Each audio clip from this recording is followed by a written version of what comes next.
Good morning. I want to finish Hebrews 11 with just a comment on verse 39 and 40, because he's gone through this whole list of these amazing saints of the Old Testament, and he's using them, holding them up to say, these are the people you should follow. In chapter 12, he'll start off saying, therefore, since we are surrounded by so great a cloud of witnesses, let us also lay aside every weight and sin which clings so closely. Let us run with endurance the race that is set before us. In other words, run the race of faith, because not that these saints are of the Old Testament are peering down and watching us and cheering us on, as beautiful as that may sound and as Hollywood-esque as that may be.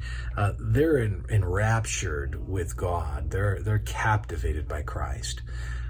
It's not that they are somehow cheering us on in this way. And yet, we're surrounded by witnesses in that they are witnesses to the life of faith. They show us, they're beacons that show us what a life of faith looks like. And yet, verse 39-40, listen. And all these, Hebrews 11, 39-40, and all these, though commended through their faith, did not receive what was promised. What was that?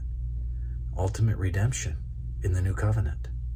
Since God had provided something better for us, that apart from us, they should not be made perfect. See, God brought that gospel to us so that now, you being born in the 21st century, or maybe the late 20th century, or if you're really, maybe you're older, mid 20th century, guess what?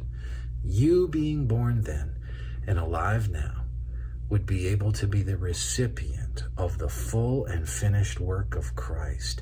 They looked forward and ended up receiving the retroactive benefits of that to their lives. We get to say, you know what? We come and we can receive Christ because he is fully applied to our lives. That gospel, those faithful saints of old, looked forward to something that had not yet materialized. We get to live in the materialization of the incarnation, of the crucifixion, of the resurrection, of the exaltation of God, the fullness of his gospel.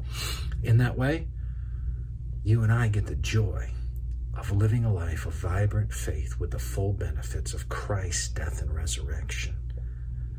What a great crescendo. How beautiful is that? And now we get to walk that out with a life of endurance, a life of laying aside those weights and those sins and running like those saints of old, but with the fullness of the gospel at our disposal. May the Lord bless you today.